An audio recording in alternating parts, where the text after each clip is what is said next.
vous chanter la ballade des gendarmes malheureux. Un été que le propriétaire de la paillote, Yves Ferraud, aurait souhaité comme les autres.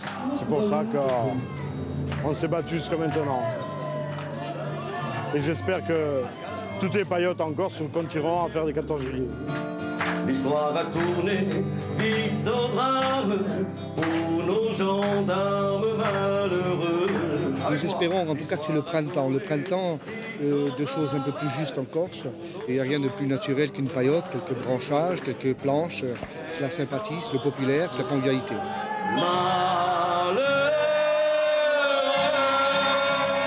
7 semaines avant ce 14 juillet, Yves Ferraud avait obtenu l'autorisation provisoire de reconstruire sa paillote, juste pour l'été.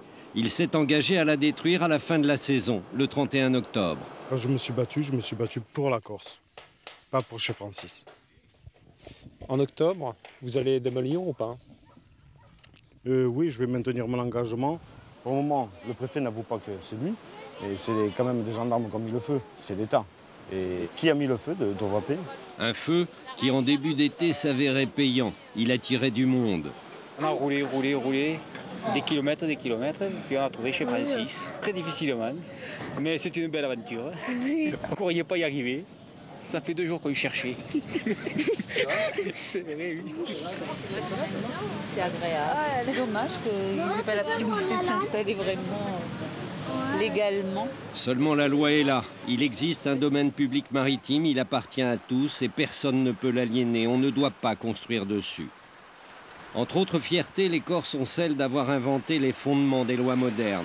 En 1755, leur libérateur Pascal Paoli les avait dotés d'une constitution démocratique. 3 ans plus tard, en 1758, Calvi était encore tenu par les Génois. Paoli créa ce port, l'île Rousse, pour que des bateaux puissent arriver en Corse indépendante. Pierre Mariani est né dans cette ruelle de l'île Rousse. Ici, tout le monde connaît Pierrot le facteur. Moi, je suis devenu facteur pour rendre service, pour faire plaisir. Mon père était pêcheur, ma mère commerçante, on faisait le marché d'été. Tout le monde me connaît dans les environs, et puis ceux que je ne connais pas me connaissent, en tous les cas. Les relations humaines, c'est ce qu'il y a de mieux dans la vie. Vous avez beaucoup d'amis? Pas mal, grâce à Dieu. Des ennemis, je ne m'en connais pas, mais bon. Vous savez, ici en Corse, avec une figue, on se fait un ami, et avec rien, un ennemi. On le dit. Et des figues, Pierrot en a beaucoup donné. La preuve, son carnet d'adresses. Tu n'as qu'à mettre mon nom, hein. Des amis d'une amie viennent de l'appeler, des plaisanciers continentaux en train de quitter la Côte d'Azur pour la Corse. Mais aucun port ne veut les recevoir. Plus de place, leur dit-on partout. Il faut qu'ils viennent avant 6 heures, hein. Ok, Tiwa, j'adobe. Ciao, ciao. C'est bon, j'ai une place à Sant'Ambroge. Alors vous n'êtes pas seulement le facteur? On rend des services quand on peut. Hein? On fait que ça, d'ailleurs. Mais je me régale à rendre service. Et il y a toujours moyen de s'arranger, hein. Il n'y a que la mort qui ne s'arrange pas. Quelques heures plus tard, non seulement Pierrot a tout arrangé, mais il a décidé de prendre personnellement les choses en main.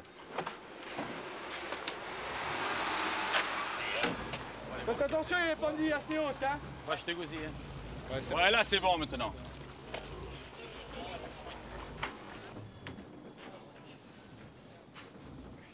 Bonjour, Mado. Bonjour. Ça va? Ici, c'est combien? C'est 2 bises? 2, ouais, 2 bâches, Vous ne vous connaissiez pas? Pas du tout. Non. Je connais par amis interposés qui m'ont dit de m'occuper d'une place, donc voilà. Mais on a quand même à boire. Oui, oui, ça, je pense. Sur un bateau, il y a toujours à boire. Le temps. Azaoud. Azaoud. À la santé. Santé. À la santé. Azaoud. Alors, Azaoud. Merci, mon Dieu, d'avoir fait une bonne traversée. Hein, Ah oui, ça compte. Hein. La mer, personne ne l'a mangée, il faut être prudent. Hein. C'est compliqué de trouver des places dans les ports en Corse? Oh, ça dépend où on va, ça dépend chez qui on va, mais il faut avoir un ami. Voilà, et là c'est sympa. Là. Mais j'ai reconnu. Au cours de l'été, Pierrot organise quelques fêtes dans son paillet, une cabane de berger dans l'arrière-pays. Aujourd'hui, il prépare un agneau pour ses amis. Et voilà. Parti pour une bonne cuisson, enfin, il faut au moins 1 heure. Hein. 1 heure, il doit faire 20 kilos. Combien d'invités? Oh, une quarantaine. Il y a là des Corses, de Corse,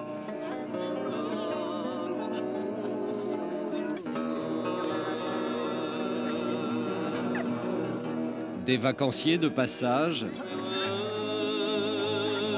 des continentaux corcisés, comme Michel Fugain, qui a élu domicile à l'île Rousse. Ça fait 30 ans que je vis en Corse. Hein. Alors, moi, la moitié de ma vie, la moitié de mes amis est ici. Mon choix s'est fait sur l'idée que c'était un peuple qui résistait à la stupidité d'une certaine vie moderne. Ça ne les empêche pas d'avoir les bagnoles les plus rutilantes, les GT, les trucs qui font du bruit. Ils vous en trouvaient beaucoup en Corse. Ça va avec le caractère latin, méditerranéen.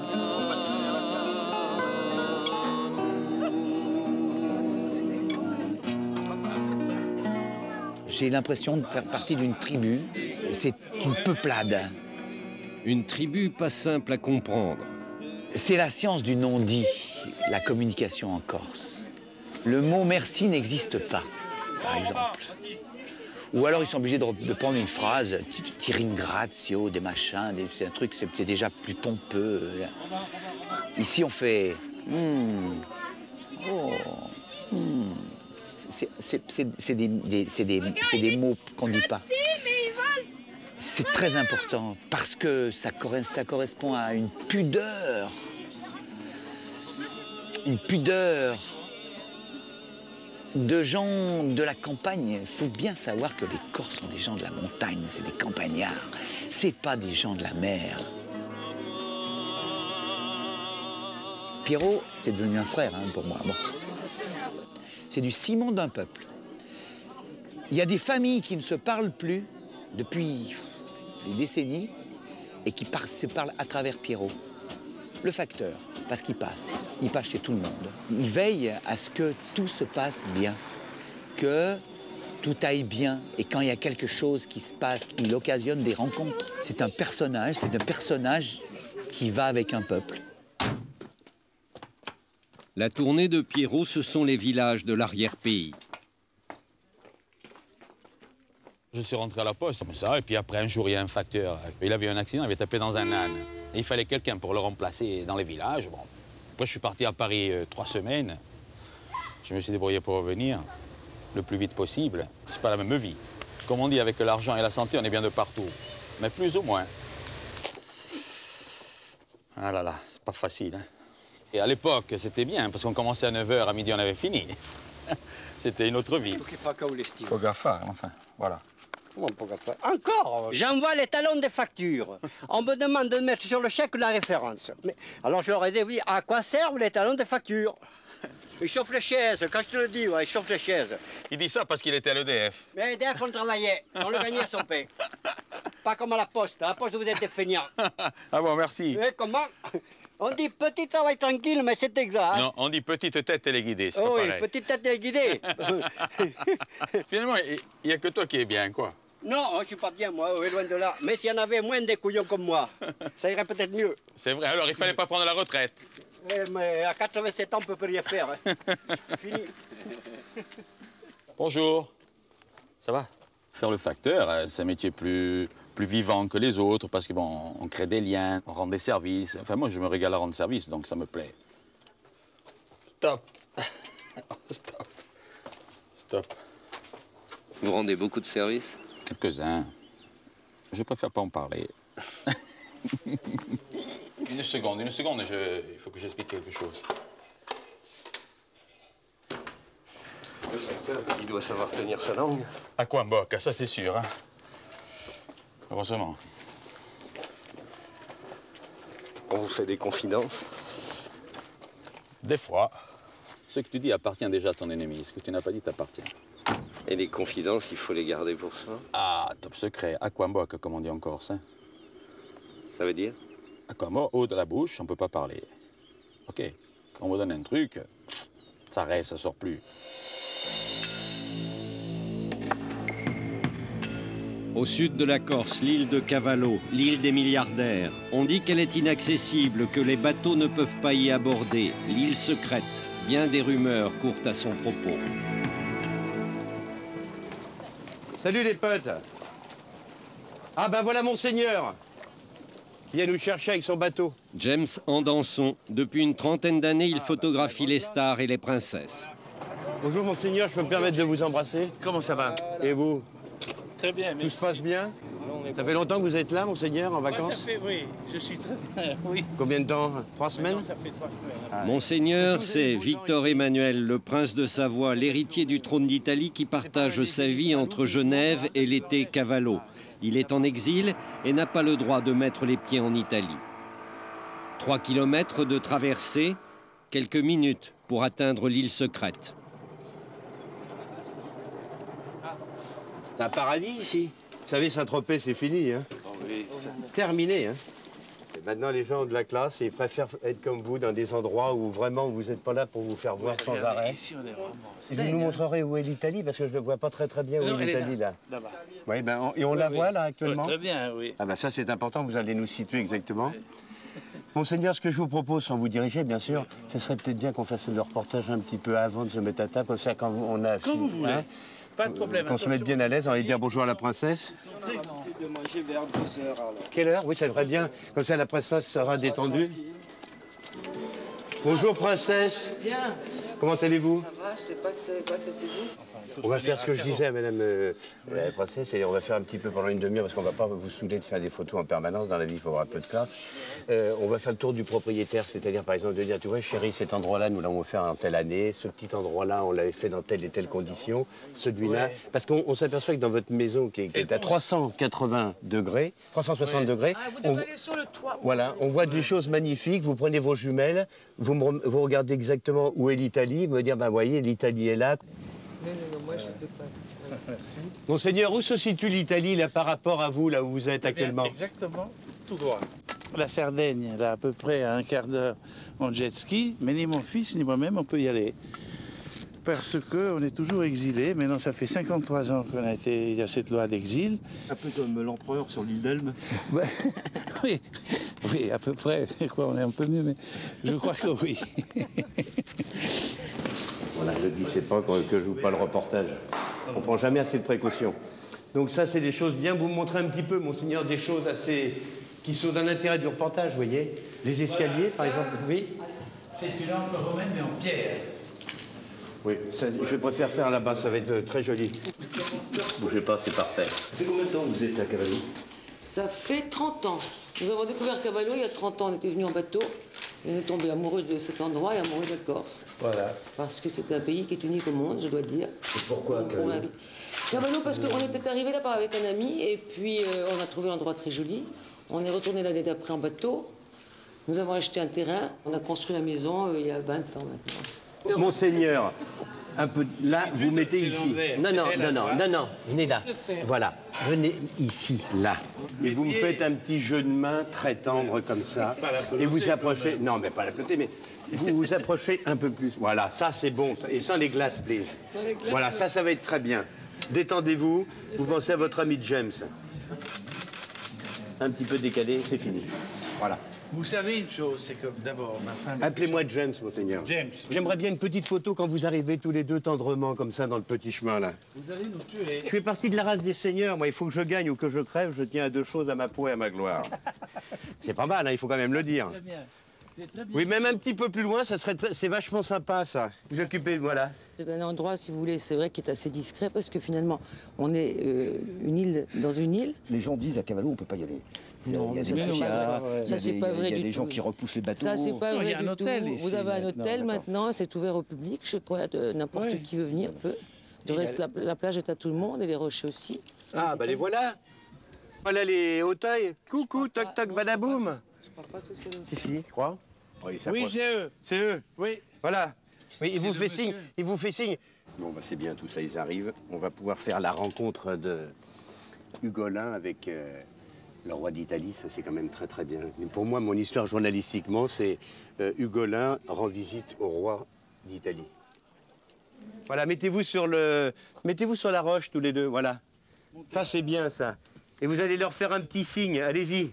Faites-le. Coucou. Bonjour. Voilà. Tiens, le voilà, monsieur Ugolin. Mais non, mais c'est mieux pour eux. Il faut aller là-bas. Mais non, c'est là. Voilà, voilà. Tiens, regardez. Regardez. Reculons-nous 3 mètres. Voilà, reculez-vous, messieurs. Voilà. De 5 mètres. On n'est pas la reine. Voilà. Comment ça va? Est-ce que c'est drôle? Embrassez-vous, embrassez-vous, embrassez-vous. Ça va bien, bonjour. Bonjour Pierre de... Ça c'est drôle. Ils ont dit que...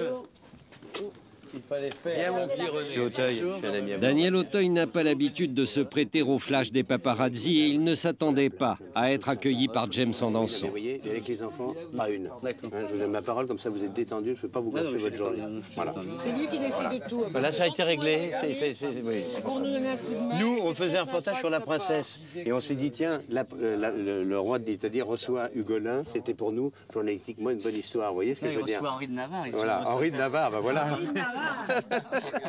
On a trouvé ça très sympa, vous voyez ce que je veux dire? On va peut-être faire une photo exceptionnellement, monsieur et madame, tous les deux, c'est possible, sans vous embêter ici, vous regretterez après. Je vais vous envoyer un jeu de photos, vous allez dire que j'avais raison. Si je peux vous avoir un peu tendre comme ça, regardez, vous me regardez comme ça tous les deux, et j'aurai tout l'arrière, vous mettez là. Ça c'est super, vous êtes très gentil, voilà. Regardez-moi, ça c'est très bien. Voilà, excusez-moi, mais elle était importante pour vous. Il faut que tout le monde gagne sa vie. Vous me donnerez, monsieur Auteuil, le nom de votre pièce tout à l'heure. Hein. D'accord.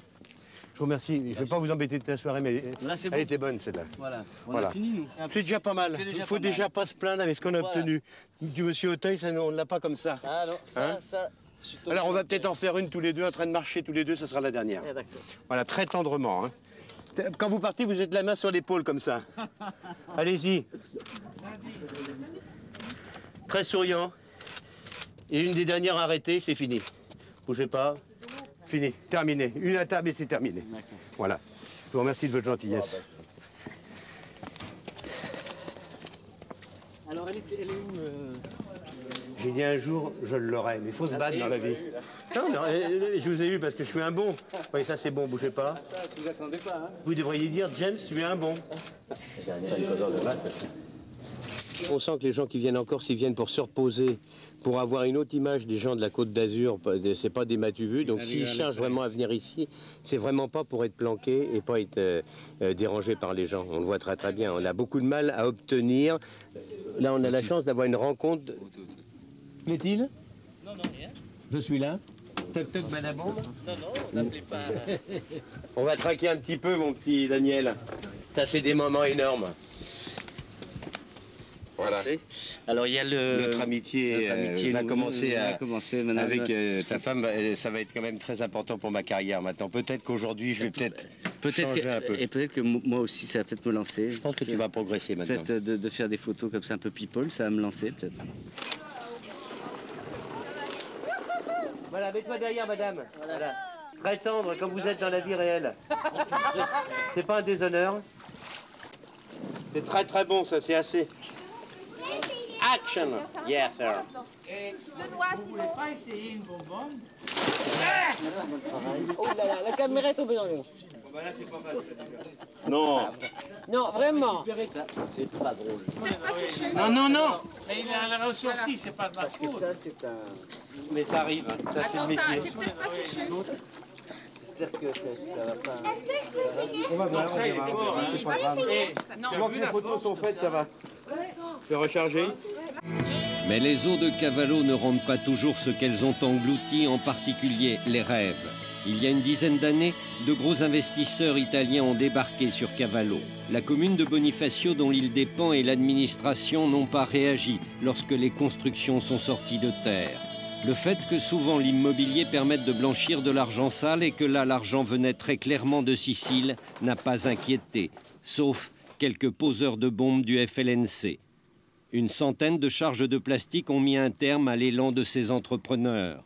10 ans plus tard, sur l'île, on n'aime pas trop aborder le sujet. On m'a parlé de lavage d'argent sur Cavallo. Ça, j'ai aucune idée. Ça vraiment, je ne vois pas comment ils pourraient laver de l'argent ici. Il y a eu corruption, d'après vous? Je ne sais pas, peut-être il y a eu négligence plutôt que corruption, mon cher. Soyons diplomates. Répondez-moi sérieusement. Non, je vous assure. Je vous réponds, tout à fait.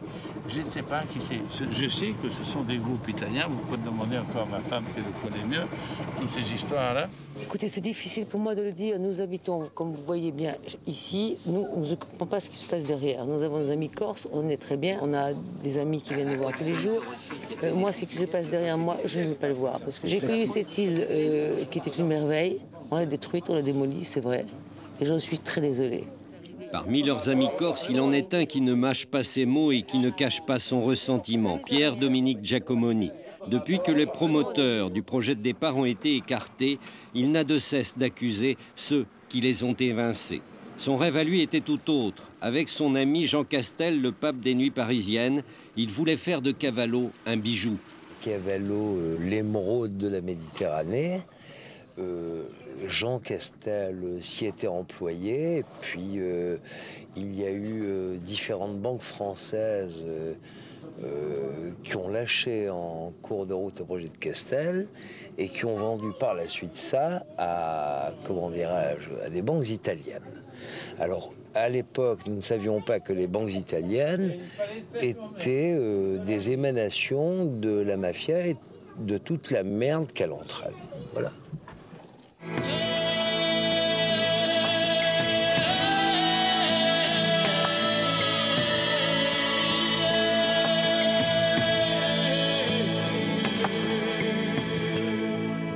L'homme qui s'approche de la gendarmerie de l'île Rousse a été l'un des fondateurs du FLNC en 1976. Jean-Michel Rossi est celui des indépendantistes qui a fait le plus de prisons. La rumeur lui attribue nombre d'attentats. Je suis venu signer, comme je le fais tous les 15 jours, conformément aux obligations auxquelles je suis astreint par le contrôle judiciaire, étant inculpé dans une affaire relative à la politique en Corse. J'ai fait près de 10 ans de prison en tout. 10 ans de prison pour fait de nationalisme? Pour fait, oui, pour fait que je considère moi pour fait de résistance nationale, relatif à la situation dans ce pays qui est toujours politiquement bloqué. La région de Jean-Michel Rossi, c'est la Balagne. Ses jolies plages entre Calvi et l'île Rousse. Des lieux séduisants pour construire. Ça a sauté l'hiver 94. C'était une opération d'ampleur puisqu'elle a concerné un groupe de 4 villas qui constituait une opération immobilière d'envergure financée par un groupe italien avec la complicité d'affairistes locaux. Les gens qui ont fait ça, vous les connaissez, sont des proches de vous? Ce sont des gens qui, à l'époque, avaient des idées politiques proches des miennes. Aujourd'hui, les choses ont pas mal évolué. C'est-à-dire? C'est-à-dire que la lutte contre la spéculation immobilière ne paraît plus pour le FLNC une priorité. De mon côté, j'ai pas mal réfléchi à la situation et je ne suis pas persuadé que l'action violente soit la meilleure des solutions pour faire évoluer le problème corse. Vous regrettez des choses comme ça? Je ne pense pas qu'on puisse regretter, car si la Corse n'a pas été bradée, elle n'a pas été couverte de béton, comme l'a été la Côte d'Azur ou la Riviera italienne, c'est avant tout parce qu'il y a eu une résistance, parce qu'il y a eu des gens qui s'y sont opposés, y compris les armes à la main. Personne n'a fait le compte, mais en 20 ans, sur toute l'île, plusieurs centaines de maisons ont sauté. C'était de très grosses charges? Oui, ce sont des charges assez importantes, en général de 5 à 10 kilos, qui sont couplées pour augmenter l'effet avec du gaz.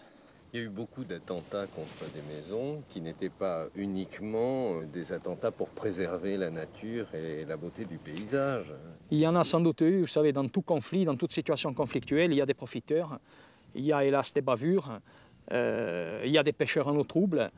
C'est pourquoi je crois qu'aujourd'hui la clandestinité est une fausse route et qu'il faut rompre avec cette méthode, car les clandestinités qui durent trop longtemps finissent par pourrir. Je crois qu'aujourd'hui le peuple corse est assez mûr pour s'exprimer d'une autre façon, et c'est du moins ce que je souhaite. Les clandestinités qui durent trop longtemps finissent par pourrir. Mais pour Jean-Michel Rossi, le pourrissement, ce n'est pas seulement le racket. L'assassinat du préfet Erignac a été pour moi un choc. J'ai été et je suis encore préoccupé par les conséquences pour mon pays de cet acte. Aujourd'hui, les Corses sont plus que jamais rejetés par beaucoup de Français. Je crois que le bilan est catastrophique. Pour l'instant, il ne demande plus l'indépendance. Il ne souhaite pas que la France se retire brusquement. Il craint qu'une puissance plus sournoise mette la main sur son île. La mafia, c'est la fusion, c'est la symbiose du crime avec le pouvoir politique, économique et administratif. Or, aujourd'hui en Corse, on assiste à un prélude à ce phénomène.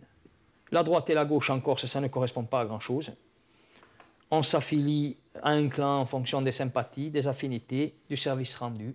On obtient des permis de construire parce qu'on est bien avec le maire ou le conseiller général. À condition d'être affilié à un clan puissant, on n'est pas inquiété si on transgresse la loi. Ça, c'est le quotidien de la vie en Corse depuis des décennies. Et on ne peut que constater aujourd'hui que le gouvernement parle d'état de droit, mais dans les faits, ce système n'est pas ébranlé. Le système a digéré beaucoup de nationalistes et a digéré une bonne partie de la revendication nationaliste en la reprenant à son compte. Aujourd'hui, le clan peut afficher un soutien à l'enseignement de la langue corse, la priorité d'un développement économique qui n'en pense pas un mot, un statut fiscal dérogatoire, voire l'autonomie. On a vu récemment des hommes politiques de tous bords prôner l'autonomie, qu'ils combattent depuis un quart de siècle, ce qui prouve bien qu'ils espèrent récupérer cette réforme à leur profit. C'est préoccupant.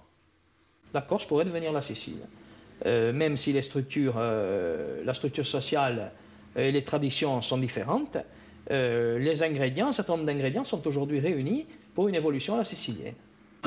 On est loin de la Sicile.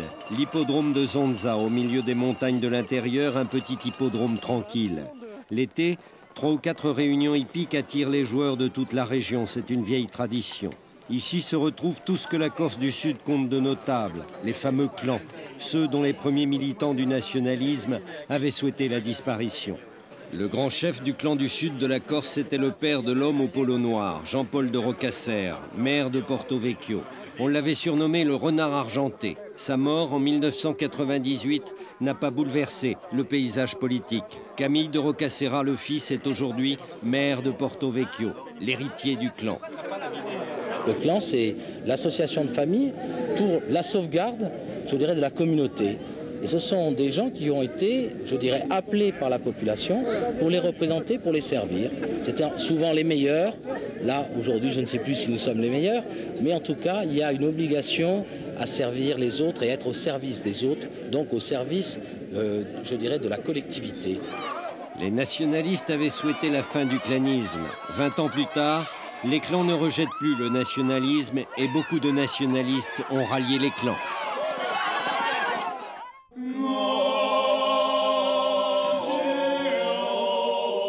La Balagne, au nord de l'île, le grenier de la Corse, dit-on. Autrefois, les oliviers et le blé y avaient apporté une pauvre richesse. Aujourd'hui, c'est le tourisme et la vigne qui marchent. Une goutte de vin au milieu des 3500 exploitations agricoles de l'île qui ploient sous les dettes qu'elles sont incapables de rembourser. Avec l'opération main propre du préfet Bonnet, Michel Valentini, le président de la Chambre d'agriculture, était mis en examen pour détournement de fonds publics. Dans la caisse, il y avait un trou de 16 millions. Le bureau de la Chambre a été dissous. Étienne Suzzoni, 2 mètres et 37 ans. Ce matin de juillet, il ne part pas s'occuper de ses vignes, mais d'élections. Des élections anticipées en juillet pour un nouveau président à la Chambre d'agriculture. Étienne Suzzoni est candidat. Tous les agriculteurs corses ont été montrés du doigt. Et on a tous été un peu humiliés par cette affaire. Et aujourd'hui, bon, on a envie de s'impliquer. Je pense qu'on a le devoir de s'impliquer. Je conduis la liste qui est soutenue par le CDJA. Ce sont les jeunes agriculteurs du département qui ont décidé de prendre un peu leur destin en main. Alors ils sont venus me chercher. On veut vivre du fruit de notre travail. On veut pouvoir être fiers de notre métier aussi. On ne veut pas passer pour des chasseurs de primes ou des magouilleurs. 8h15. À 1 heure de route de la côte, la commune de Belgodère. Belgodère, c'est le fief du principal adversaire d'Étienne Suzzoni.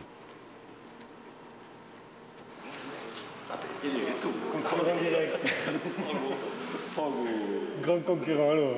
Jean-Marie Mancini, en chemise jaune, conduit la liste du syndicat qui jusque-là tenait la Chambre d'agriculture et dont le patron corse était Michel Valentini. Hein? Les scores?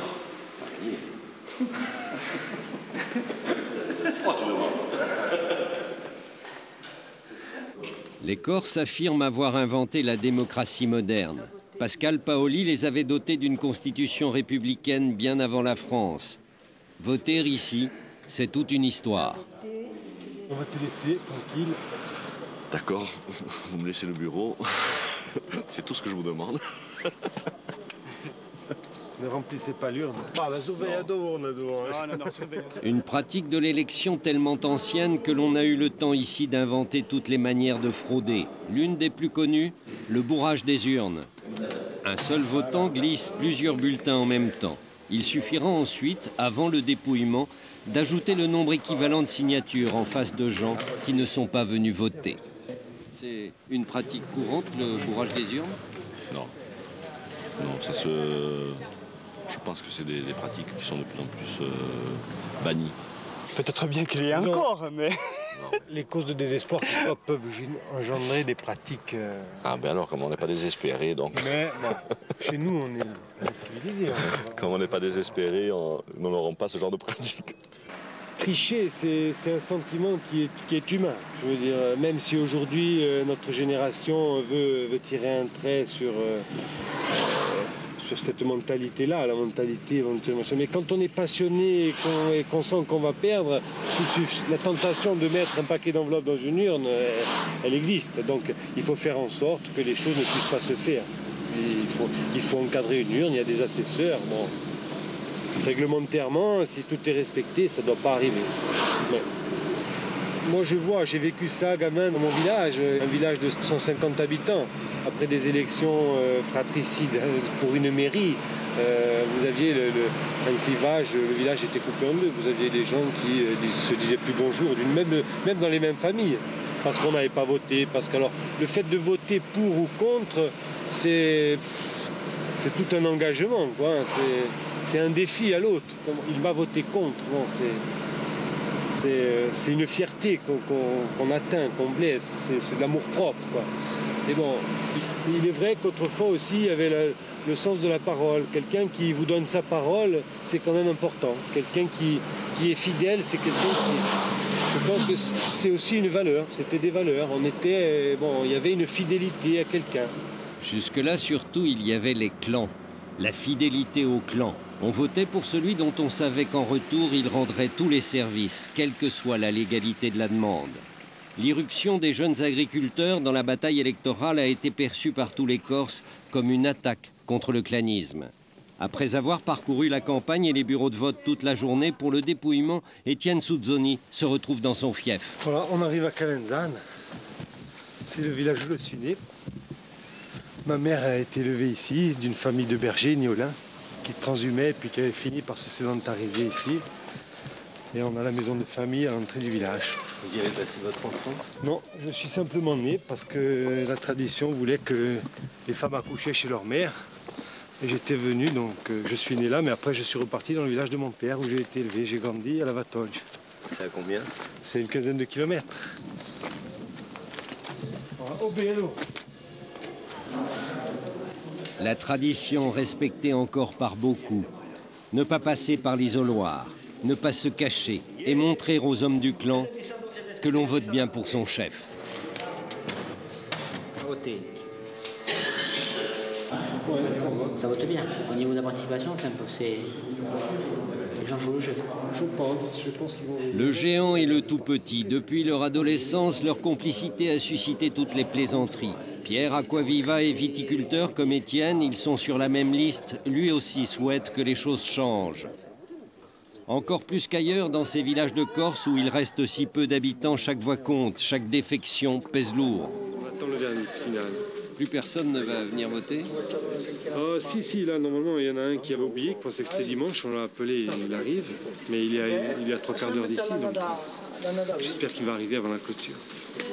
C'est à quelle heure? 6 heures. Mais 2 minutes avant 18 h, l'étourdi se présente.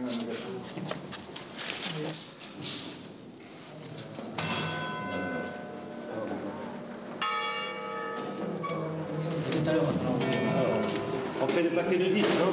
Oui. Hein? Oui. Soupçonne.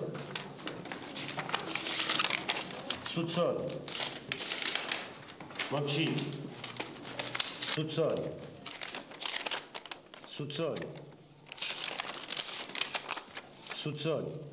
Mancini 21, Sozzoni 42. Alors que tombent les résultats des autres communes, la victoire des jeunes se confirme. Bravo pour une belle élection. Hein. Combien Eux 28 et nous 29. On a 29, on est devant. Les soucis vont commencer. Avec leur succès, avec le revers des clans, beaucoup de gens se sont dit que quelque chose changeait cet été en Corse. Bonjour, ça va? Pour certains, les soucis commencent, d'autres tentent de les mettre entre parenthèses. Monsieur le maire, il s'appelle Monsieur le maire. Jean Tibéri n'est pas le maire de Corté. Sa femme Xavière y est née, la fille du boulanger. On est emmerdé sans arrêt, il y a un monde fou qui est toujours en train de lui dire bonjour. Alors, Xavier m'a dit que... C'est un enfer, il ne peut pas faire un pas. Et là encore, il faut que j'arrête ça tout de suite. Bon, ça fait plaisir on va y aller. Là-haut, vers l'église aussi, il y a des... Oui, moi, je viendrai te voir. Voilà. Tu es là tout le temps. Oui, oui, je bouge pas. Je venais souvent à Corté. C'est des signes que connaît Xavier, d'ailleurs.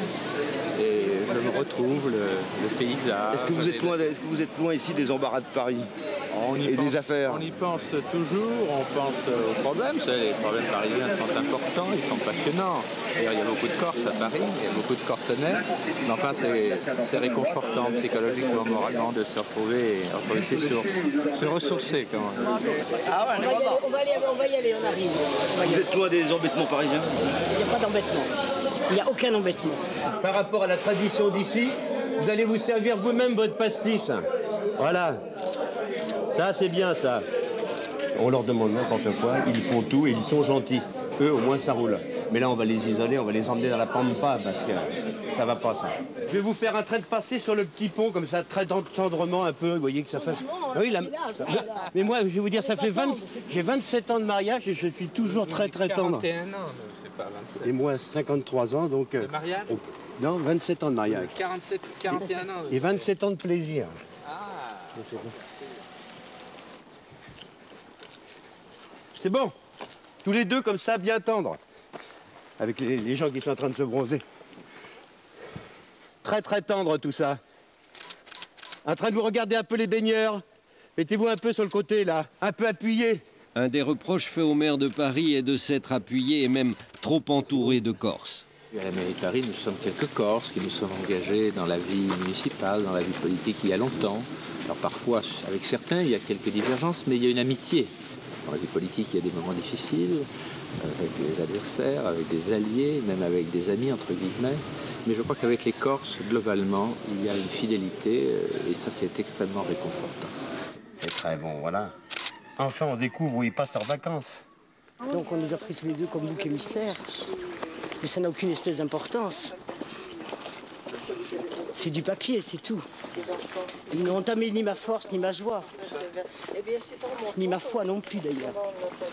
C'est la dernière. Regardez, je suis à 28, à 36, c'est fini. Voilà, promis, c'est fini, j'arrête. La baie de Santa Giulia, des allures de Caraïbes, le plus grand complexe touristique de l'île, entre Porto Vecchio et Bonifacio. Willy, Dimitri, Vincent et Christophe, 4 copains, 4 Parisiens. Ils sont arrivés sur la baie avec une seule idée, trouver les femmes de leur vie, sinon de leurs vacances. On voit la mer turquoise, le beau sable, les belles filles en maillot de bain et tout et tout. Il faut trouver de bons emplacements. Vincent, toi tu sais pas bien choisir, moi je trouve. Hein. Ouais. On va laisser faire Dimitri, le roi de l'emplacement. Voilà. Allez, montre-nous. Ah ouais, c'est terrible. L'eau, elle est bien, elle est calme là. Non, c'est Non, ils sont avec des bonhommes, ceux-là. On va se poser là, comme là-bas. Ouais. C'est parti. Attention, aïe. Il brûle le sable, non? Deux stratégies bien différentes. Pour Dimitri, Vincent et Christophe, tout se joue sur la plage. L'arme de Willy, c'est le téléphone. Pour les 3 autres, tout n'est qu'affaire d'emplacement. Pas terrible pour l'instant, mais bon, ça devrait pas tarder à être bon, quoi. Là, il est tôt encore pour que ce soit bien un bon emplacement, quoi.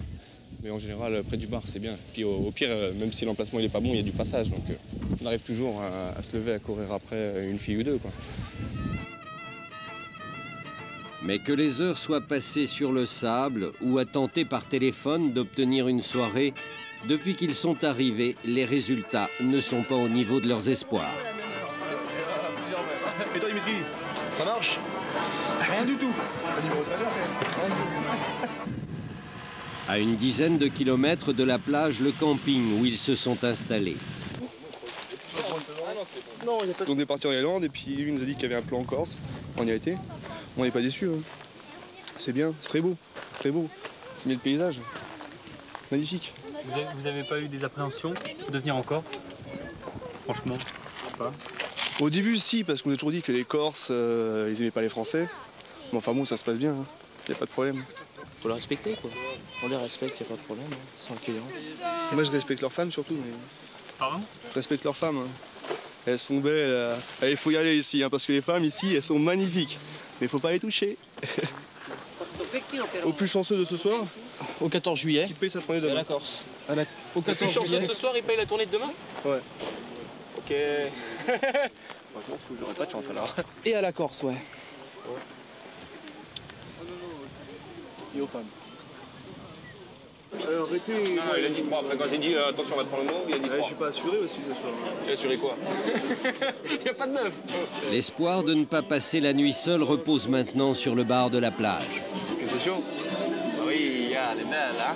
Que belle, là. Bon, ok, elle est belle, la fille, mais bon, il n'y en a qu'une. On n'assure pas. Elle piste, en tout cas. C'est clair qu'elle piste.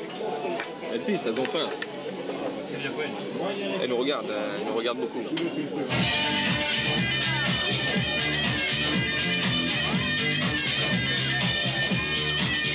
Au départ, les choses se présentent plutôt bien.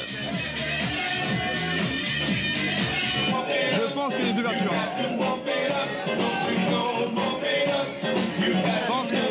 Je pense que ce soir, je n'irai pas tout seul. Elle est belle en plus, hein. Mais la belle en question suscite la convoitise et bien vite se présente de la concurrence. Une concurrence parfaitement déloyale, le nouveau venu est le mari de la belle, ils sont en voyage de noces. Bien plus tard, il leur faut se rendre à l'évidence, ils ne sont pas plus chanceux les uns que les autres. Willy dormira seul. Oh, encore, on s'éclate grave, hein.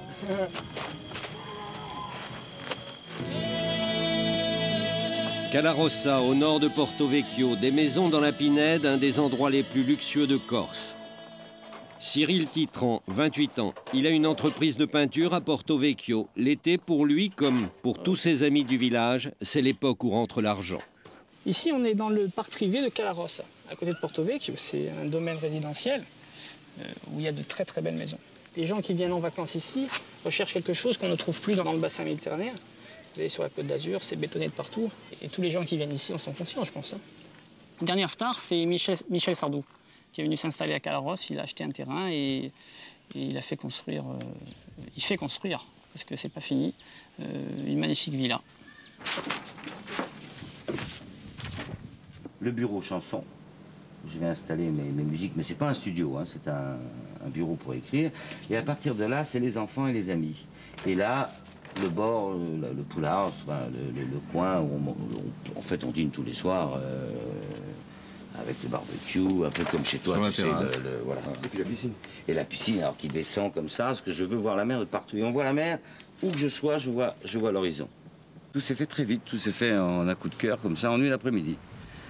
Alors me voilà propriétaire terrien au bord d'une mer corse, dans un pays magnifique. C'est sauvage, c'est préservé, c'est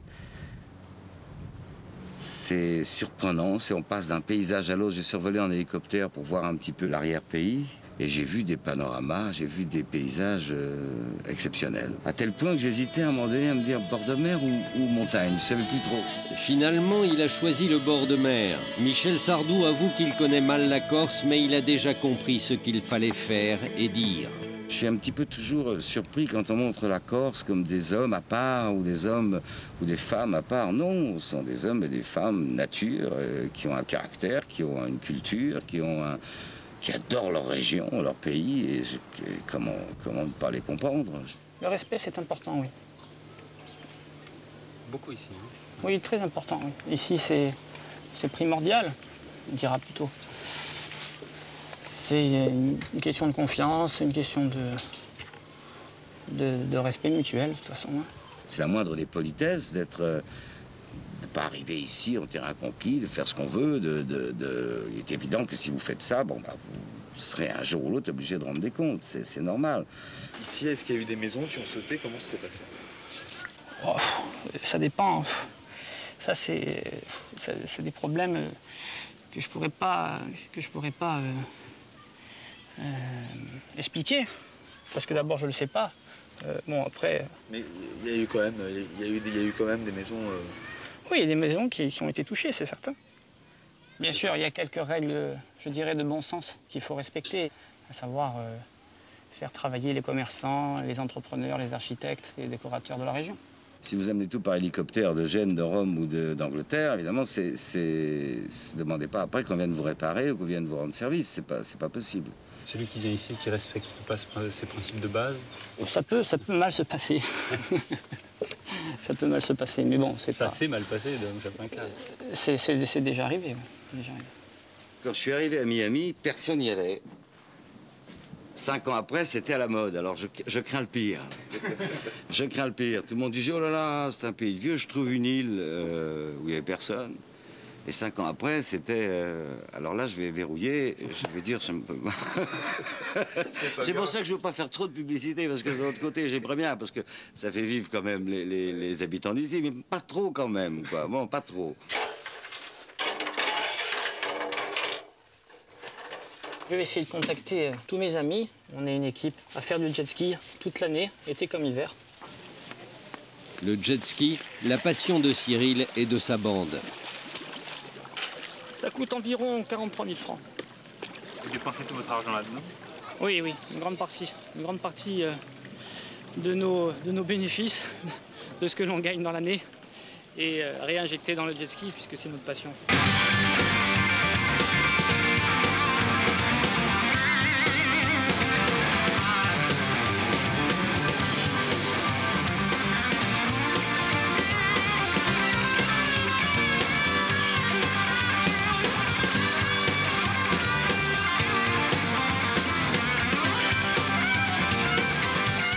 Leur destination ce matin, ce sont les îles Lavezzi. Ils savent que sur place, ils pourront déjeuner. Les Lavezzi sont une réserve naturelle. Bien entendu, il est interdit d'y construire. Il n'y a pas de paillotes, là. Pas de paillotes sur les plages, mais beaucoup mieux. Le San Antonio, une paillote flottante. L'invention de Vincent Chioccia. Pendant 38 ans, il a été patron pêcheur. Je suis à la retraite et je dis tiens, je suis encore jeune, et ben, peut-être que je vais faire autre chose, toujours dans le domaine de la mer, bien sûr, parce que quand on a goûté à la mer, c'est comme une drogue, on ne peut plus s'en passer. La drogue dont on ne peut se passer, lui, a trouvé une solution légale pour s'y adonner, le restaurant flottant. Rien à voir avec les paillotes hors la loi. Je trouve que Bonnet a fait son travail en Corse. Moi, je suis pour l'état de droit. Après, bon, peut-être qu'il y a eu quelque chose entre eux, bon, une dérive, je ne sais pas pourquoi, mais je trouve qu'on a mis un peu d'ordre, entre Corses surtout, parce qu'on ne pouvait plus se voir à un moment, on se demandait qui était qui, ne pas pouvoir parler n'importe comment. Et aujourd'hui, je crois qu'on s'est réconciliés. Il y avait des gens qui n'étaient jamais venus en Corse, et vous savez que quand les gens viennent une fois en Corse, ils reviennent automatiquement. Donc c'est pas l'histoire de Bonnet, la conjoncture actuelle va mieux, c'est l'Europe, c'est 350 millions d'habitants. Donc je pense qu'en Corse, il faudra se préparer, bien former nos jeunes, hein, de façon à ici vendre du soleil pendant 6 mois de l'année. Qu'il faut préserver notre pays, essayer de garder un peu nos traditions, parce qu'elles se perdent, les traditions, s'il y a trop de touristes. Parce que vous savez, alors il y a une chose que je vais vous dire, le Corse par lui-même, il n'est pas exigeant. Voilà, le Corse, c'est un gars qui vit dans un beau pays où il y a une belle qualité de vie, il n'a pas envie de s'enrichir, il a envie de faire une saison touristique normale pour pouvoir passer son hiver tranquille. Une petite vie tranquille, n'empêche que les affaires vont bien pour le retraité. Il possède déjà 2 bateaux-restaurants et envisage d'en faire construire un 3e pour l'an prochain. D'autres qui ont profité du tourisme, ce sont les viticulteurs, ceux qui ont fait des efforts pour améliorer la qualité de leur vin. Ils sont une quarantaine. Étienne Suzzoni, le nouveau président de la Chambre d'agriculture, est un des rares agriculteurs qui vivent de leur travail. Il y a 10 ans, on avait du mal à écouler notre production à un prix très proche des prix de revient. Aujourd'hui, on a pratiquement doublé. Les gens d'ici sont fiers de nos productions. Ce sont nos ambassadeurs, les restaurants les vendent bien. Sur les cartes, ils occupent une bonne place, pour peu qu'on ait du tourisme, comme c'est le cas ces 2 dernières années. Et les ventes marchent bien. Mes difficultés, c'est de fournir ce marché. Aujourd'hui, je n'ai plus de vin, je ne peux plus répondre à la demande. Une viticulture qui a fait des progrès, qui marche bien. Mais l'image des agriculteurs est à l'image de la Corse, déplorable. C'était ces bandits, après ça a été ces gangsters, maintenant ce sont ces agriculteurs escrocs, chasseurs de primes, qui produisent rien, etc. Ce sont des clichés, ce sont des caricatures. On a du mal à s'extraire de ces caricatures. Ce matin-là, les radios ont annoncé que les enquêteurs à la recherche d'Ivan Colonna viennent d'effectuer des perquisitions chez 2 viticulteurs en Balagne. Les policiers cherchent Ivan Colonna dans votre région. Ils ont interpellé un de vos voisins. Pierre Aquaviva, c'est un ami, c'est un voisin. Je le fréquente au quotidien, particulièrement ces jours-ci. Je peux vous dire qu'il est à 1000 lieues de cacher des terroristes ou qui que ce soit. Et je pense que cette médiatisation-là nous porte tort.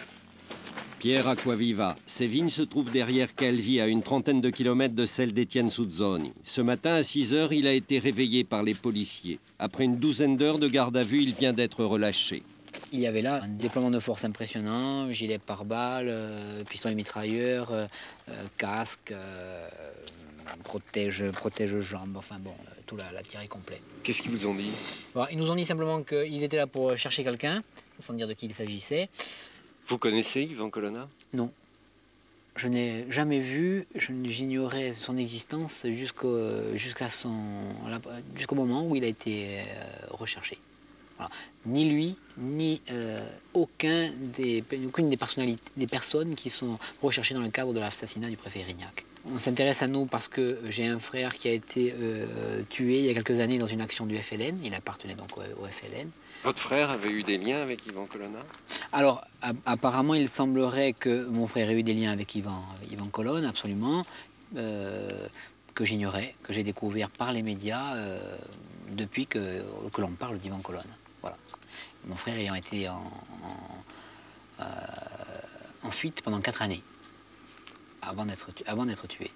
Jean-Baptiste, le frère de Pierre, avait été tué lors d'une opération commando contre la ferme d'un agriculteur qui n'était pas originaire de l'île.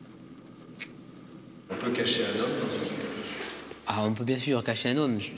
Ça paraît difficilement concevable parce que c'est particulièrement inconfortable, mais on peut tout imaginer, oui, un homme peut rentrer. Ça s'appelle une trappe d'homme d'ailleurs.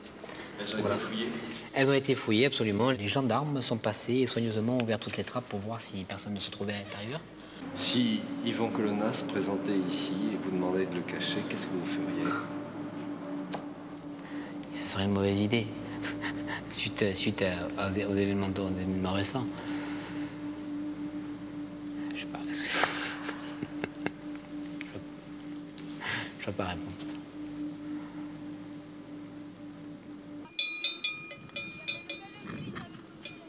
À peine 20 km des plages, il est 5 h 30.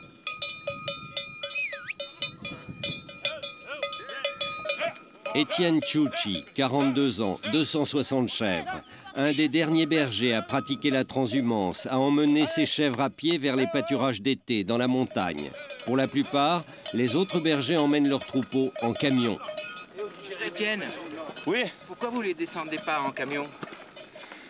Parce que ce serait moins... On trouve que notre transhumance à pied, c'est plus traditionnel. Et puis ça nous permet de rassembler pas mal d'amis, de manger le soir autour d'un bon repas, quoi, tous ensemble. On est arrivé un peu plus en avant. Oh Michel, bien. Mes parents étaient bergers, mes grands-parents étaient bergers. Je suis berger et j'espère que mon fils sera berger. Oh, Gargamel. Ah. Non Michel. Non mais je l'ai attrapé. Hein.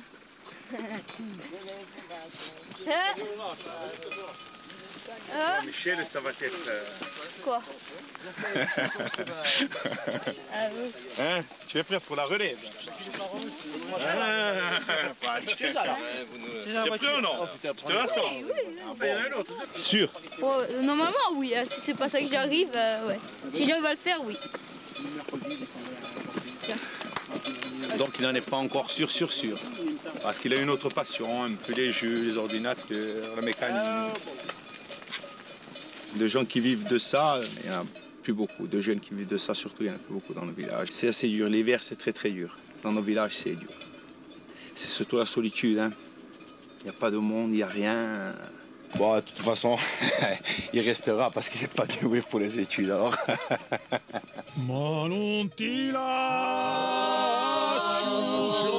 La fête du soir près d'une fontaine. Quelques touristes les ont rejoints. Alors, dans les montagnes, du fond des entrailles, sort la gravité. À chaque fois qu'il y aura une soirée comme ça, oui, il y aura des chants, toujours. Le chant, c'est une culture. Le chant en Corse, c'est quelque chose comme de sacré, quoi.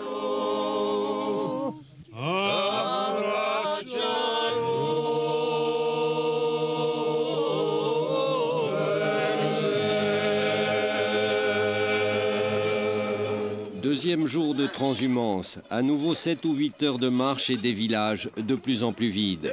Il faudrait que ça change, que la politique change dans nos villages. Nos élus fassent vraiment quelque chose. Il ne faut pas que ce soit toujours penser que l'État puisse nous subventionner. Il faut créer quelque chose dans les villages, créer des emplois, créer que les jeunes puissent y vivre. Si c'est dire comme ça, bon, les jeunes ils s'en vont et puis ils vont continuer à s'en aller. Hein. Ah ouais. Mais ce que disent les indépendantistes, je vous le dis franchement, je crois. Hein. Je pense qu'on pourrait, oui, faire revivre les villages. C'est pas un rêve. Moi, je le dis sincèrement, hein, pourtant, j'en suis pas un. Je suis pas un, mais... Vous n'êtes pas autonomiste? Ah si, je suis nationaliste, ouais. Ah ben, ça ne m'empêche pas de... Je suis nationaliste, mais j'aime pas la violence. Après 7 heures de marche, un chemin escarpé, la fin de la route. Ici, la vie est simple, rude même. Ici, on a du mal à imaginer où sont passés les centaines de millions de francs que le Crédit Agricole a prêtés et qu'il ne parvient pas à se faire rembourser. Panquerach, le village où vivent Étienne, sa femme Marie-Jo et leurs 2 enfants. Quand vous voyez ce Crédit Agricole, les centaines de millions qui ont disparu. C'est quelqu'un qui les a pris, hein. C'est pas nous.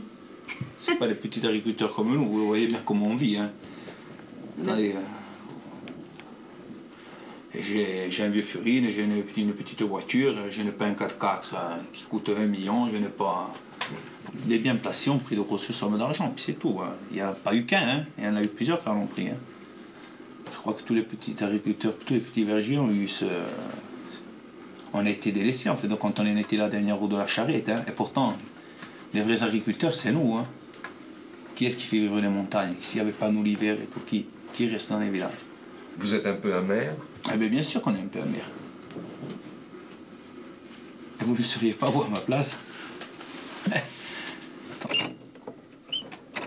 Leur fromagerie. L'été, les chèvres ne donnent plus de lait. Il n'y a plus de fromage à vendre. Pendant 5 mois, les tchouchis ne rentreront plus d'argent. Vous les faites vieillir? Oui. Ça, c'est le fameux fromage corse que certains aiment comme ça. C'est le fameux fromage qui marche. Vous voyez les petits asticots qu'il y a, ils sautent.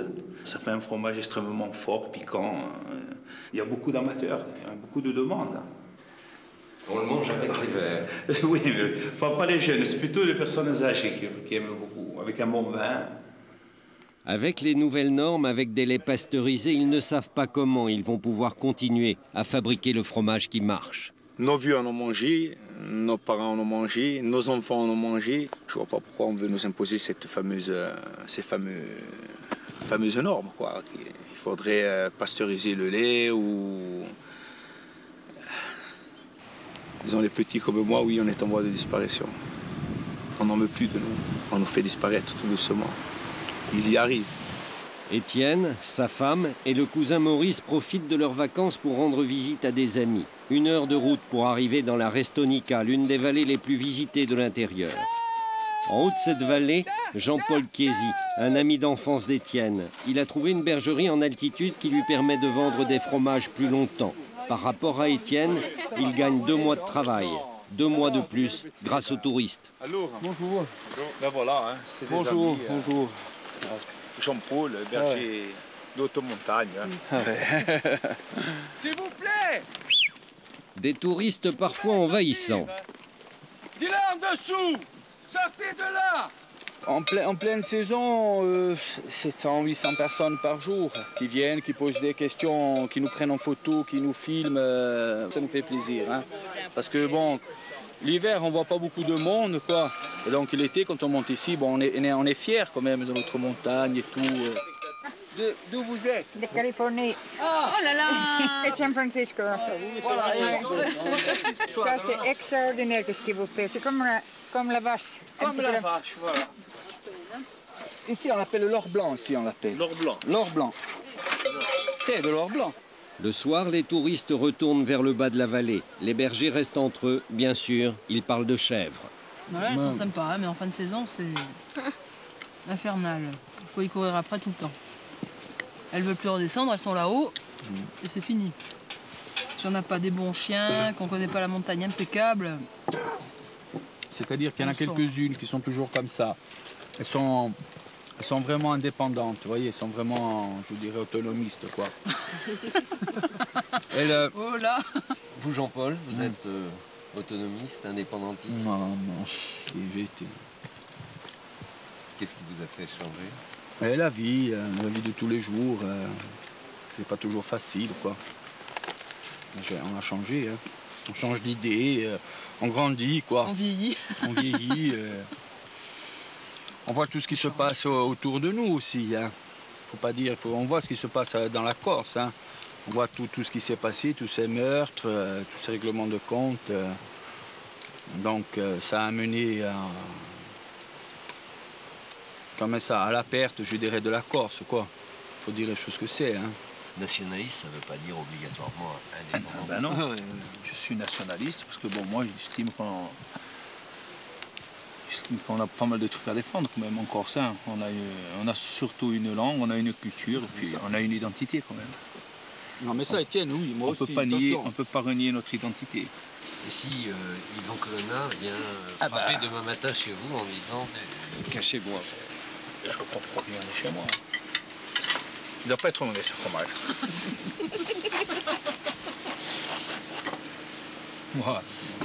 Moi, qu'est-ce que je suis? Je suis rien du tout. Hein. Bon, et jaune. Hein? De toute façon, c'est pas chez moi qu'il viendra, c'est sûr. Vous verrez. Hein. Et l'histoire du préfet qui se fait mettre le feu aux paillotes. Il paraît que ce serait vrai. C'est toujours pareil. Mais lui, il nie. Alors, on ne sait pas. C'est un bien en tous les cas. Parce que pour Francis, c'est bien. Pour Francis, c'est bien. Moi, je voulais écrire un mot s'il pouvait me faire un petit truc à moi. La même chose, nous, on aurait bien aimé bénéficier de la même publicité. Une pub d'enfer. Hein. Devant le morceau de charbon. En fin de compte, il n'a rien perdu, Francis. Chez Francis, on fait effectivement feu de tout bois pour mettre à profit les circonstances. Il y a un truc que je voulais préciser, c'est qu'il y a beaucoup qui ont fait des t-shirts à mon nom et tout ça. Comme c'est en Corse, je dis rien, je laisse faire. Et moi, les seuls t-shirts que je vends, c'est ceux-là. Et j'en ai fait que 500. Si demain, les impôts me disent oui, vous avez vendu tant de t-shirts, je ne pourrais pas dire c'est pas vrai. Mais sa renommée nouvelle ne satisfait pas pleinement Yves Ferraud. Il y a des moments où je me demande si, avec cette affaire, je ne suis pas devenu un guignol. Parce que, bon, signer des autographes, prendre des photos et tout ça, ça devient un peu agaçant. Ce qu'il y a, c'est que je ne peux pas envoyer les clients promener. Parce que j'ai quand même une clientèle à assumer. Alors nous, on a pris la bouillabaisse. Alors on en a eu pour 4 000 francs. Vous avez bien mangé? Oui, c'était bon et c'était une première. Et c'est... Donc je ne sais pas son nom, hein, c'est pas Francis, mais c'est lui qui nous a défait les poissons parce que la bouillabaisse, c'était la première fois qu'on en mangeait. Comment vous voyez l'avenir, Yves? L'avenir, moi je voudrais qu'on arrive à négocier quelque chose avec l'État, revenir comme j'étais avant. Au milieu de l'été, cet avion ramène à Ajaccio, pour la première fois depuis sa mise en examen, le préfet Bonnet.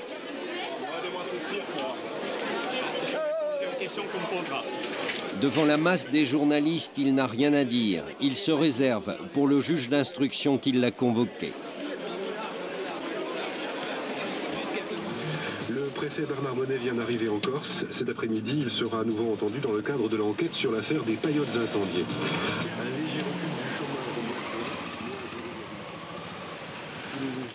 Vous avez reçu beaucoup de témoignages de soutien? Je peux vous dire que j'ai reçu entre 3000 et 4000 lettres.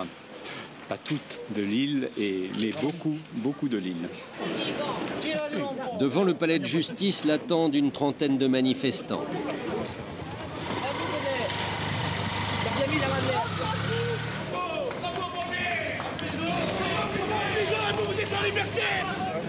Un peu à l'écart, Yves Ferraud, le propriétaire de la paillote. Depuis quelques jours, il laisse entendre que son engagement à détruire son établissement serait lié à un arrangement. Les journalistes en profitent pour tenter de clarifier les choses. De refuser de démolir la paillote chez Francis le 31 octobre. Quelle est cette démarche? Non, refuser, non. Je voudrais que l'État commence à trouver une solution. Aujourd'hui, pour vous, il n'est plus question du tout de détruire votre propre paillote. Non, je maintiens mon engagement, mais il faut que l'État commence à négocier quelque chose. Depuis qu'il a pris la succession de Bernard Bonnet, le préfet Jean-Pierre Lacroix a fait preuve de beaucoup de discrétion. Pour sa première sortie publique, tout Ajaccio n'est pas venu communier avec lui dans l'ardeur de la fête nationale. À peine 1 millier de spectateurs, touristes et gardes du corps compris. Il existe bien sûr une sécurité. De toutes les façons, je m'efforce en fonction des circonstances de la rendre la plus discrète possible. Mais il est évident qu'il existe une sécurité compte tenu des circonstances particulières qui ont marqué l'île ces dernières années.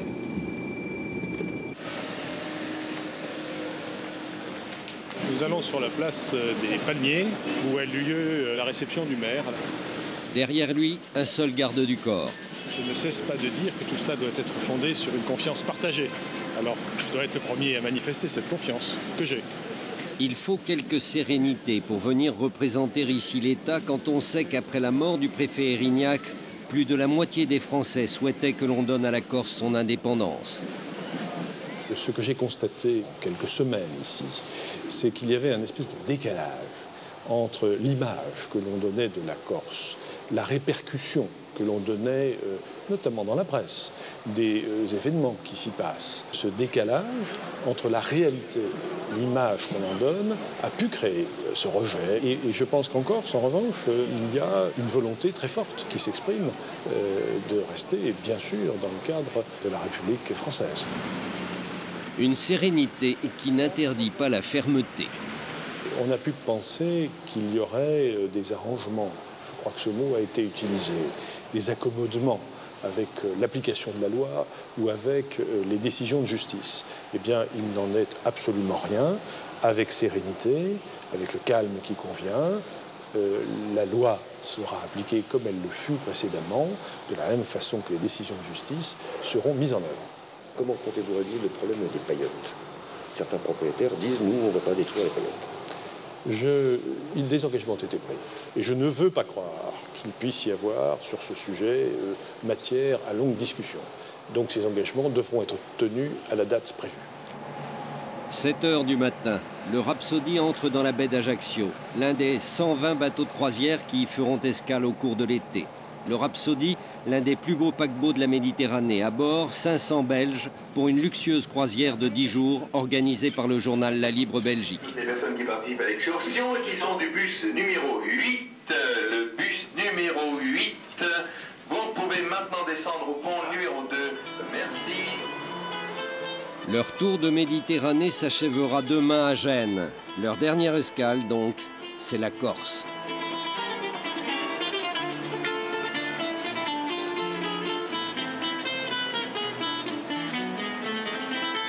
C'est la première fois. Ça allait super sympa. Ça allait super sympa. Les gens ont été très gentils. Il y a un accueil assez extraordinaire. Le moins que l'on puisse dire est que certains des passagers se font une opinion sans perdre de temps en observations excessives. Les organisateurs avaient demandé aux plus gros voyagistes de l'île d'emmener tout ce monde à Bonifacio pour visiter la ville et y déjeuner. 460 passagers se sont inscrits pour l'excursion. 12 cars ont été affrétés. 128 km de route à l'aller, autant pour revenir. La chose paraît simple et bien organisée.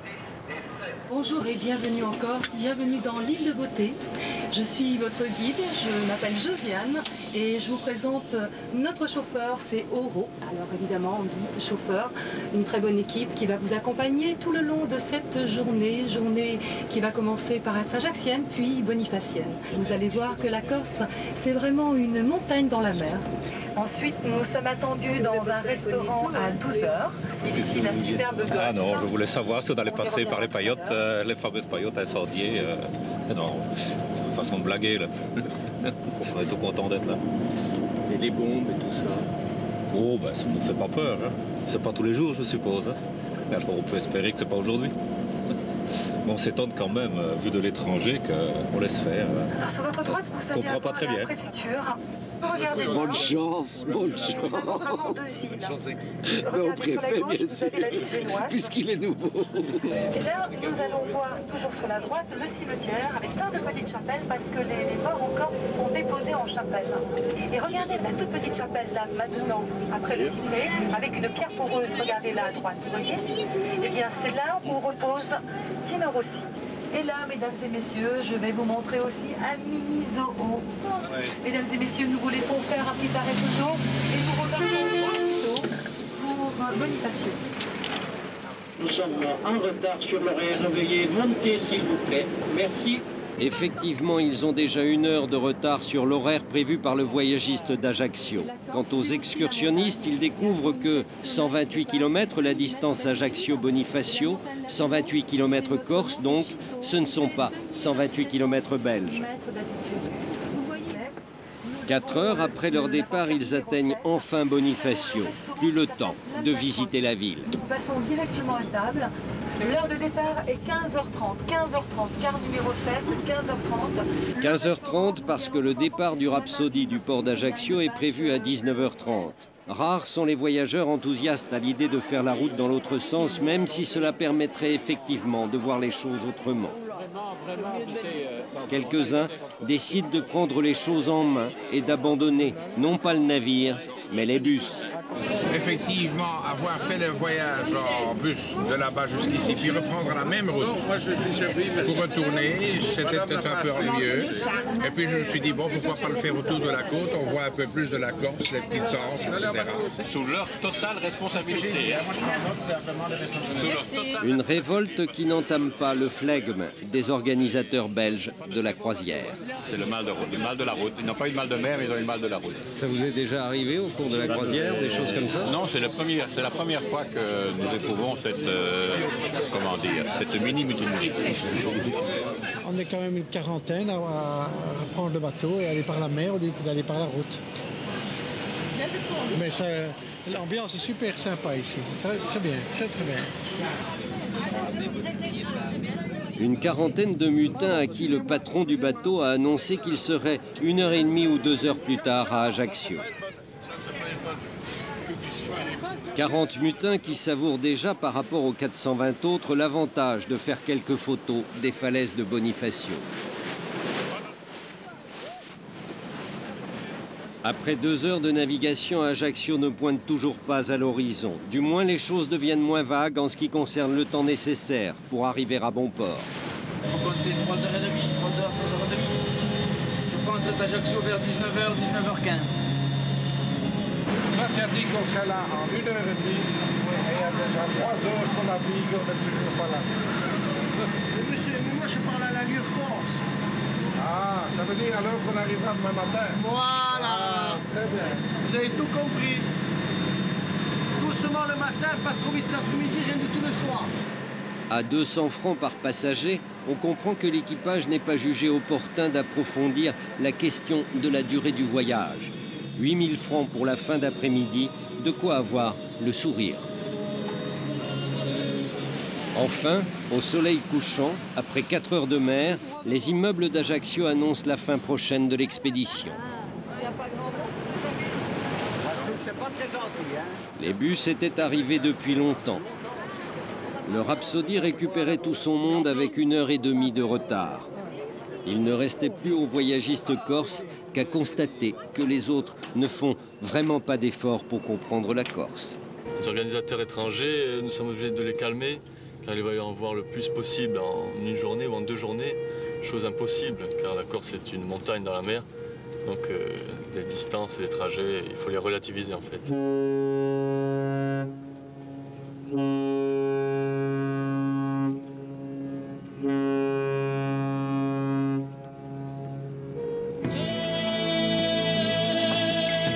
Une montagne dans la mer, Olmic, dans l'Alta Rocca, un village de l'intérieur. La mer est loin, un village envahi par les vaches. Comme dans toutes les gendarmeries de France, on est accueilli ici dès l'entrée par le portrait d'Ivan Colonna. Pour cette affaire-là, pour cette recherche-là, nous multiplions les patrouilles pédestres dans les lieux isolés, dans les lieux aux abords des villages, car l'individu pourrait très bien se réfugier à proximité d'un village un peu perdu de notre circonscription et peut-être bénéficier de l'appui d'un membre de sa famille ou d'amis. Les gendarmes savent bien que dans leur recherche, ils ne doivent pas trop compter sur l'aide de la population. Il y a une loi du silence en Corse, comme peut-être ailleurs, mais c'est vrai qu'ici, on a toujours l'impression que les gens sont solidaires entre eux. Et ont peut-être du mal à briser cette loi du silence. Les gens se connaissent tous, les gens ont peur de parler. Dans la montagne, au-dessus d'Olmic, un tunnel abandonné. Les recherches que nous effectuons ce matin sont des recherches, je dirais, de service courant. Pas plus pour Ivan Colonna que pour une autre personne. Tu peux prendre une lampe, Pascal, voir? Parce que j'ose pas trop m'aventurer, il paraît que ça tient pas trop. C'est un endroit ici, comme vous le constatez, qui est un petit peu perdu, hein, qui est loin des regards, donc il peut servir pour le braconnage. Ça peut être le refuge de quelqu'un, parce qu'en descendant à 5 ou 600 mètres, on est près d'un village. Ça nous sert aussi à venir constater qu'il n'y a pas eu d'activité, qu'il n'y a eu pas de passage de personnes. Ça, c'est les restes d'un feu. Parce que le coin est très fréquenté par des chasseurs, comme il n'y a plus de cadenas, il se peut bien qu'ils soient rentrés se mettre à l'abri ici. Bon, ben, il n'y a rien.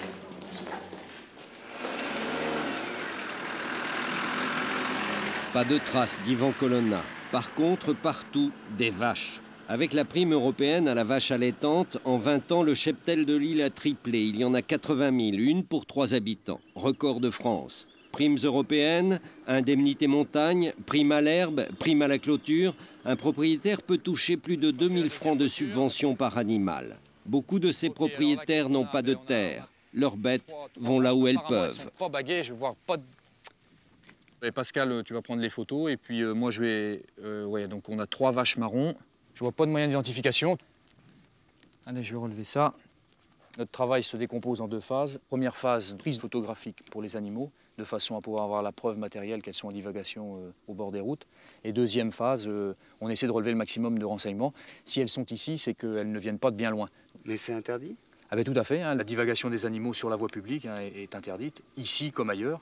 Donc notre rôle, c'est de veiller à ce que ces animaux retournent dans des champs clôturés. Mais vous avez pu le constater sur la route, il y en a énormément en divagation, car il y a beaucoup de propriétaires qui ne s'occupent plus des bêtes qu'ils ont, et bon, les bêtes sont parties dans la nature. C'est une des priorités, hein, de la brigade d'Olmic, comme de toutes les brigades qui sont un peu en milieu rural, quoi. Toutes leurs observations sont confiées à un ordinateur. On a besoin de ça, de façon à pouvoir faire un inventaire de toutes les vaches qui divaguent sur la route et de pouvoir enfin cibler les propriétaires, de façon à pouvoir renseigner l'autorité préfectorale si éventuellement il y avait des demandes de renseignements sur ces bovins-là, et également de pouvoir verbaliser ces personnes-là pour leur montrer que bon, les vaches à tel jour, telle heure étaient en divagation. Et cette vache a fini tristement sa carrière à côté d'un dépôt de gaz dans Talanne. Elle a été abattue par Pierre-Dominique Giacomone, un habitant de Saint-Lucie-de-Talanne, qui a ensuite prévenu nos services qui venaient de mettre fin au jour d'une vache en divagation dans les rues du village. Et ensuite, donc, il nous a appelés pour se constituer prisonnier, pour dire que bon, ben voilà, je reconnais mon geste, c'est moi qui l'ai fait. Ça vous fait rire? Qu'est-ce qui s'est passé ici? Ce qui s'est passé ici, l'an dernier, en fin août, j'ai abattu une vache. Je l'ai abattue de ma salle de bain. J'avais placardé il y a environ 3 ans sur les platanes du village, comment dirais-je, un avis à tous les agriculteurs, les éleveurs, que je ne tolérerais plus de divagation et qu'on vienne chier, qu'elles viennent chier, bouffer dans mon jardin. Bon. Je pense que certains n'ont pas tenu compte. Paraît-il que ce sont toujours les mêmes. C'est une tradition en Corse, les vaches en liberté? Moi, les traditions de ce mauvais goût, je les condamne. Et comme je ne peux pas compter sur la police ordinaire, je fais ma propre police. Voilà. C'est clair. Cet après-midi-là, des sirènes sortent les habitants de leur sieste. Ici, on est habitué, comme dans toute la Corse, cela n'arrête pas. Principaux accusés de ces mises à feu, les faux éleveurs, ceux qui n'ont pas de terre. Leurs vaches ne sont pas des chèvres, elles ne peuvent pas pénétrer le maquis. Pour nourrir leurs bêtes, ils ont la vieille solution qui consiste à brûler quelques hectares, l'écobuage. Un peu de pluie et en quelques semaines, l'herbe est bonne à brouter. On va aller voir sur les lieux si on retrouve des indices.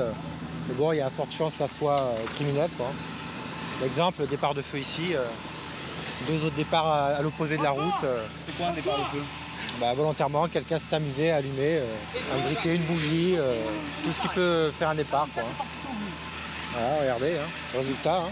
Les flammes sont passées pratiquement par-dessus nos voitures. Il y a 3 voitures qui sont passées, les flammes, on a été pratiquement... Enfin, ça faisait peu de temps que ça s'était allumé quand on est passé. Ce feu n'est pas arrivé là par hasard. Hein. Comme il y a 6 ans, il y a eu, je crois, une quinzaine de mises à feu, quelque chose comme ça. Bon, ce n'est pas le fait du hasard. Pour nous, c'est pas évident hein, de prendre ces personnes en flagrant délit. Hein. C'est plus facile pour eux que pour nous. Hein. Mais bon, si la population participait un peu aussi, ça serait efficace, je pense. Mais bon, malheureusement... c'est des conneries. Eux, pour commencer, là, au lieu de faire la guerre nationaliste, s'ils faisaient un peu plus de présence sur les routes, un peu plus de vigilance, ça irait un peu mieux. Peut-être ça dissuaderait les muses à feu. Qui met le feu ici? Qui met J'aimerais bien le savoir. Il faudrait arrêter de mettre ça sur le compte des agriculteurs. Enfin, qu'est-ce que vous voulez que ça nous rapporte à nous? J'ai le hangar, il y a presque 8000 bottes de foin dans le hangar. Vous voulez que moi je m'amuse à mettre le feu? Alors j'ai un hangar à 100 mètres de là qui est plein de foin. Il faut arrêter de dire des conneries aussi un peu. Alors pourquoi ces mises à feu? Une vengeance, une jalousie, une querelle de chasse, un pyromane? Toutes les hypothèses sont permises. Ça rapporte à certains de mettre le feu. C'est une industrie, le feu en Corse, c'est une industrie. Ça rapporte à qui, à votre avis? Aux pompiers? Au pouvoir public, à tout le monde, ça rapporte. Ou ceux qui vendent le produit retardant, ça rapporte à tout le monde. Il faut savoir, il faut le dire. Il y a même devant les caméras, il faut le dire. Parce que moi, je ne vais pas faire à eux si j'attrape en train de mettre le feu, je vous le dis. Hein. Il ne va pas y avoir de plainte, je ne vais pas appeler les gendarmes. Hein. À qui? Ça va être vite traité, le problème. Hein. Départ de feu. 2 départs de feu, distance de... Souvent mis en cause également les pompiers. Pour le lieutenant Margelli, patron de la compagnie de Sartène, l'accusation est facile. Ce qui veut dire que l'œil qui ne voit pas ne peut pas juger. Par conséquent, personne n'a vu, personne ne voit. Par conséquent, personne ne peut juger. À partir de là, on peut extrapoler sur tout et sur n'importe quoi. Dire que ça profite aux bergers, dire que ça profite aux pompiers, dire que ça profite à l'industrie du feu, dire que ça profite aux équipementiers de nos véhicules, aux gens qui fabriquent des tuyaux. Bon, on peut dire n'importe quoi. Hein, non ? Industrie ou pas, une chose est sûre, les incendies occupent beaucoup de monde. Jusqu'à la préfecture qui avait du mal cette année à faire comprendre aux médias nationaux qu'il n'y en avait guère plus que d'habitude. Il faut communiquer là-dessus. Sur juillet et août, 747 incendies ont brûlé 3928 hectares. L'an dernier, sur la même période, 636 feux avaient détruit 3840 hectares.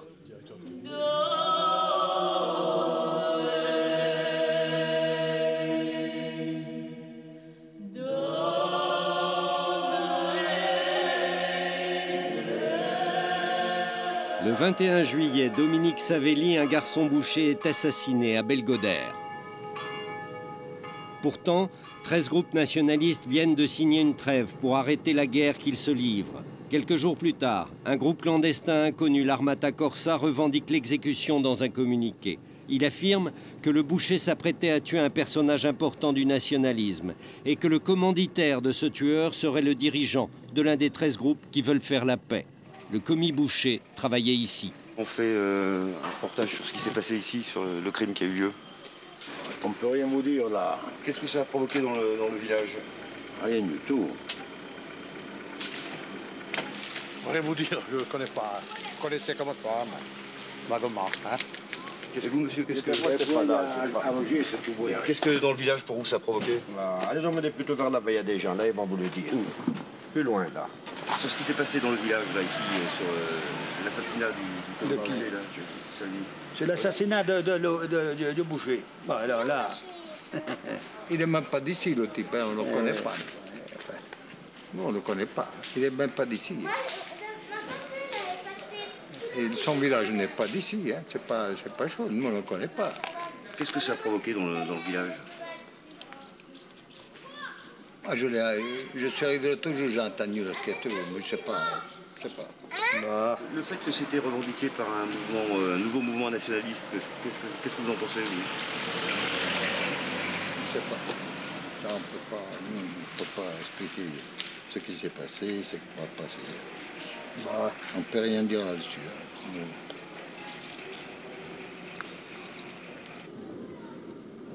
Dans le petit monde du nationalisme où l'on sait décrypter les messages, beaucoup comprennent que la cible du boucher, c'était Jean-Michel Rossi.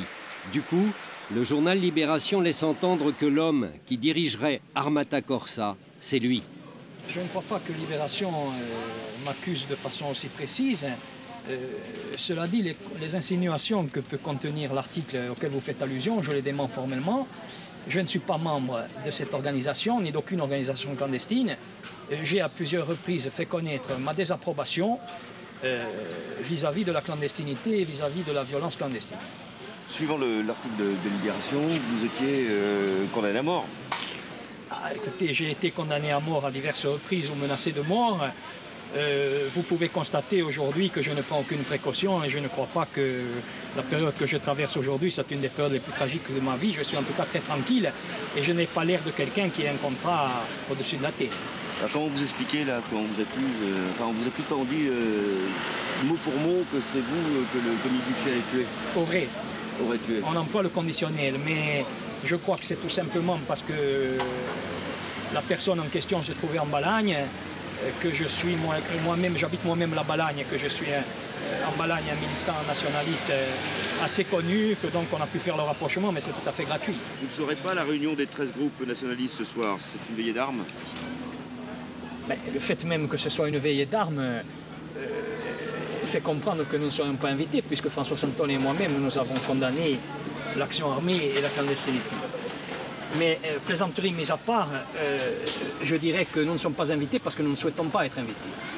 Nous n'avons plus participé à cette démarche du jour que nous sommes rendus compte que sous couvert d'intentions louables, et le comité du FUMO est certainement animé d'intentions louables, se dissimulait une volonté de créer un soutien populaire autour des assassins du préfet Erignac et plus largement de l'acte qui a consisté à assassiner le préfet Erignac. Ce soir-là, en effet, les 13 groupes qui viennent de signer la paix se réunissent à nouveau. Il y a là les représentants de mouvements qui sont sortis de la clandestinité depuis longtemps, et même des élus nationalistes à l'Assemblée régionale comme Jean-Guy Talamoni, un avocat.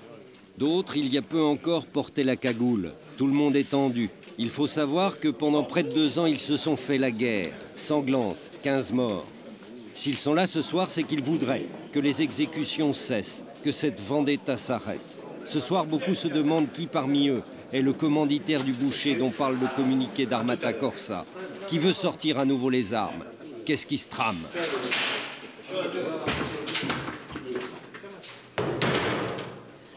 Après 7 heures de huis clos, les portes de la salle se sont rouvertes. Ils se sont mis d'accord sur un communiqué. Mais combien de questions sont restées sans réponse? Suite à la revendication de l'assassinat du jeune Dominique Savelli par un groupe clandestin, les organisations du mouvement national sous-signé condamnent tous les mécanismes ayant dans un passé récent conduit à des affrontements et à des drames dont la Corse ne veut plus. Ouais. Bravo, allez, bravo. La question qui se pose sur le continent, monsieur, c'est est-ce que vous condamnez les assassins présumés du préfet Erignac? Alors, il s'agit en fait de condamner les mécanismes qu'on a déjà connus et qui nous ont coûté, cher à la Corse et auxquels plus personne ne peut souscrire. D'accord, mais clairement, condamnez-vous le commando de Carbier. Mais ça n'a rien à voir. Allez, au secours, venez. Au secours. Il me demande si je condamne le commando. C'est la question qui se pose sur le continent. Condamne pas. Je veux dire, non, moi je suis porte-parole du comité nationaliste du FUMO et concrètement on n'a pas débattu de ça.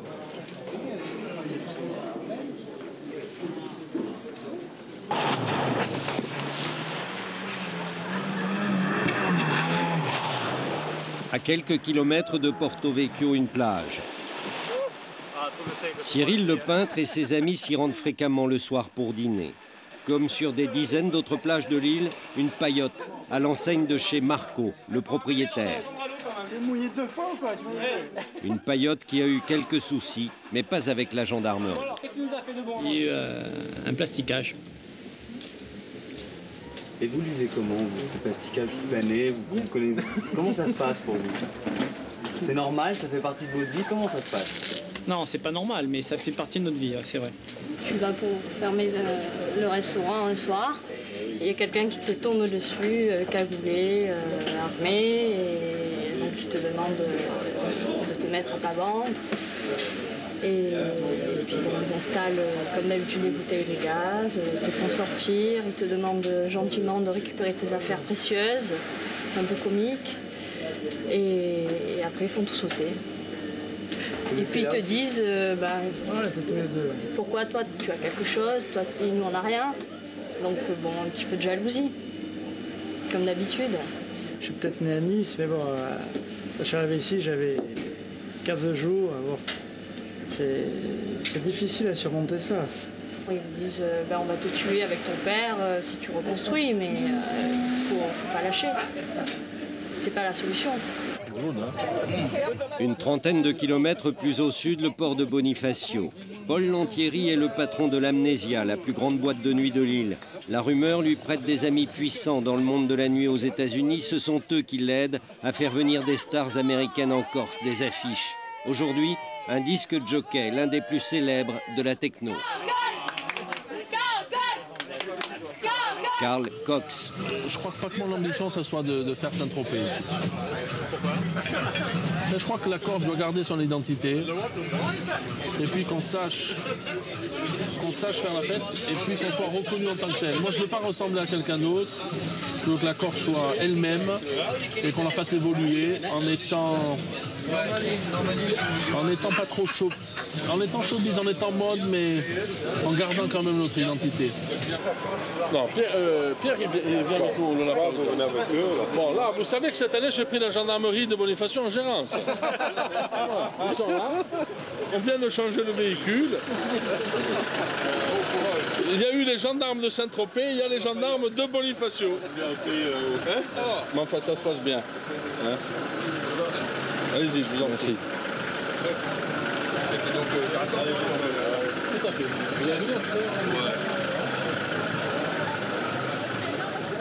L'Amnesia, en moyenne 3000 clients chaque nuit d'été. Parmi eux, nos 4 Parisiens pour leur dernière soirée sur l'île. Qu'est-ce que c'est que cet endroit là? Là, on est à l'Amnesia, une des plus grandes boîtes de la région, sinon la meilleure. Donc à partir de là, on devra passer de bons moments et surtout une bonne soirée, quoi. Surtout s'il y a Carl Cox, obligé. Carl Cox, d'accord, mais les perspectives de bonne soirée se situent ailleurs. Seulement, si la techno a assurément des vertus défoulantes, elle n'a pas celle de favoriser les rencontres.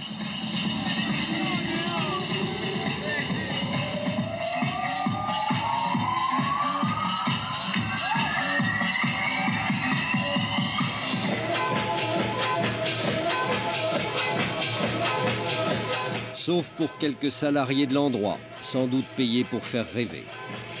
Plus tard dans la nuit, le rêve est resté inaccessible.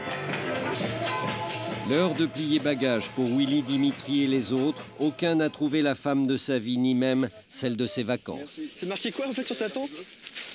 Émotion, passion, exaltation et frisson.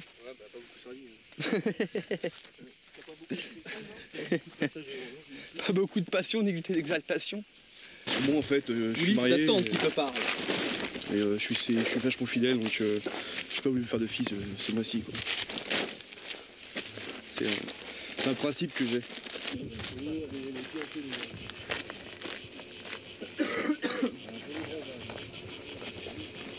Je vais me laver les dents.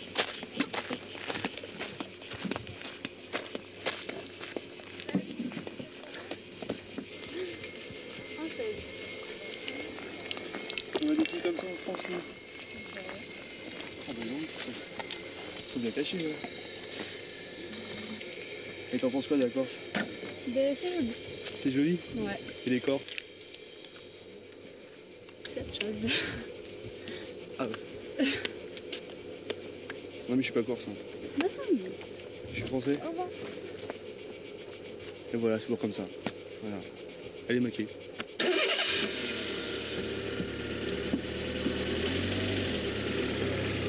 Allez. Salut tout le monde. Au revoir monsieur les voisins et voisines. Il a fait un drôle de temps cet été sur la Corse. Par endroits, trop de pluie, ailleurs, la sécheresse, malgré les nuages. Vous attendez la pluie? On va se mettre à chantier. Là, je prie tous les dieux pour qu'il nous arrive un orage au moins 30 mm. Si on a cet orage, on évite le blocage de maturité. Donc on aura une maturation progressive, donc qualitative. On vendangera très tôt, début septembre, fin août. Parce que là, ce matin, j'ai vu, ça commence à souffrir un peu la sécheresse. Il n'a pas plu depuis mai. Et là, on est fin juillet. On est 31. Ce jour-là, la pluie n'est pas venue sur les vignes de Calvi. Pourtant, beaucoup de Corses estiment qu'un rayon de soleil s'est posé sur l'île cet été. Ils disent avec espoir que l'élection des jeunes à la Chambre d'agriculture est un signe, que les choses vont peut-être changer. Il est vrai que 2/3 des dettes du Crédit Agricole ne sont le fait que d'une quarantaine de personnes, qu'il faudrait ne pas faire payer aux autres les malversations de quelques-uns. En Corse, il y a un problème avec la banque, il y a des gens qui ne veulent pas rembourser, et qu'est-ce qu'on y peut, nous? C'est-à-dire, ils ont qu'à régler leurs problèmes. Mais les responsabilités sont larges et sont collectives. L'agriculteur a une part de responsabilité, parce que quelque part, il a peut-être pas été vigilant, mais la banque, qui a joué un peu le créancier, et l'État surtout, l'État qui connaissait ce dossier, qui à aucun moment n'a tiré la sonnette d'alarme, qui à aucun moment n'a dit qu'il n'y aura pas d'effacement, puisqu'il l'a effacé à plusieurs reprises. Donc on se disait, il y a des difficultés, etc. L'État soutiendra par des mesures ou d'autres.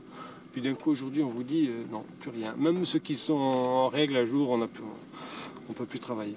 Qu'est-ce qui manque le plus à la Corse aujourd'hui?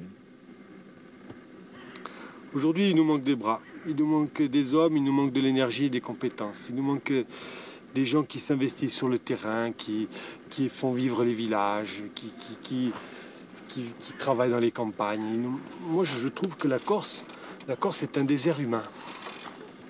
Moi, j'aimerais avoir 60 jeunes de ma génération, de mon âge, qui fassent de l'agriculture autour de moi, qui se battent et qu'ensemble on puisse faire quelque chose, quoi. Moi, je prenais cette plaine, on est 2 ou 3, c'est un désert. Bon. Je suis triste, quoi. J'ai l'impression que on est trop peu pour faire avancer la machine.